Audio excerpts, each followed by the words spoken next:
Faites du bruit, s'il vous plaît. Oh, merci. Si Dieu l'a écrit, ne dites jamais que vous allez pas, parce qu'ils ne vous donneront pas un centime. C'est Habib El-Walidi nous a gratifié d'un exposé, d'un récit de vie sur l'entrepreneuriat avec des échecs, avec des réussites comme on dit. Habib en même temps c'est la famille pour nous parce que son frère était avec nous ici à l'université Mohamed V Rabat et donc ce n'est que du plaisir. Donc l'événement pour moi avec la présence des étudiants, des entrepreneurs, des doctorants, des gens qui sont venus de différents horizons, y compris des départements ministériels, était là rien que pour écouter une expérience et de la marocanité. Tu fais des choses et tu te dis ça marche pas. Tu te dis je vais encore en faire et ça marche pas, je vais encore en faire. Mais le problème c'est que tu fais la même chose. Et comme disait Einstein, la folie c'est de faire toujours la même chose et de s'attendre à un résultat différent.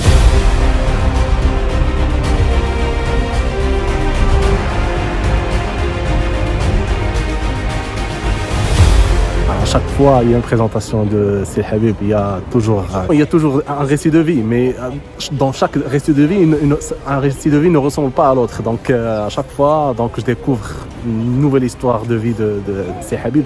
D'ailleurs, je me suis inspiré dans ma thèse parce que je travaille un petit peu sur l'aspect qualitatif de l'impact ou de l'influence du management de projet sur les soft skills, c'est-à-dire des habilités sociales qui te permettent de s'intégrer dans n'importe quelle équipe projet.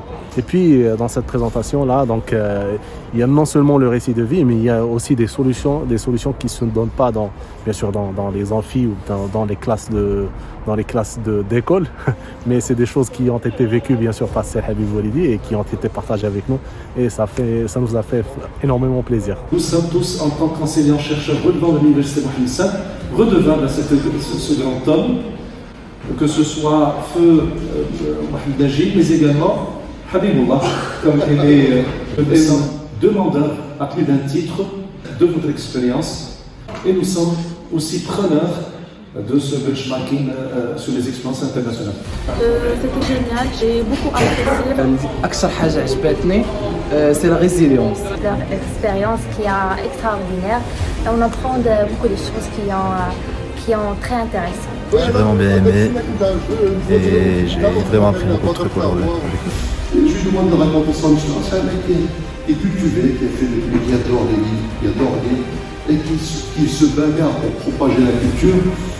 Et il a trouvé que ça comme moyen de survivre. Mais il a des problèmes, il a des enfants et tout ça. C'était enrichissant. On a beaucoup appris, franchement. Ça c'est vrai. On apprend des erreurs des autres. Et ça c'est vraiment des très bonnes leçons à tirer dans la vie.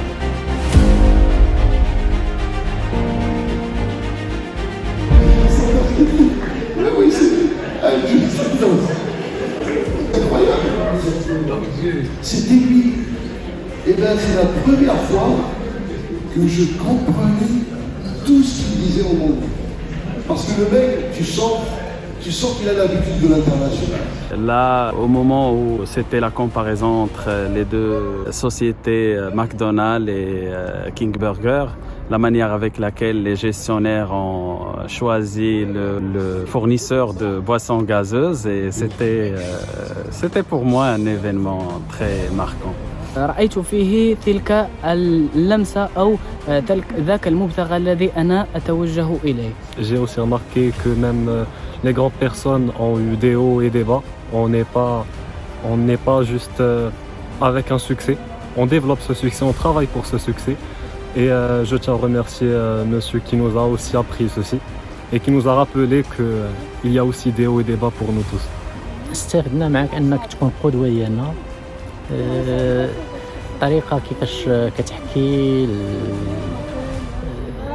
مشوقة وتخلي الإنسان أنه ما يزابيش كما كنقولوا، يتبع معك من بداية اللقاء حتى الأخير. وكما لاحظنا في هذا اللقاء ديال اليوم أن الأغلب الجميع بقى من بداية اللقاء إلى آخره.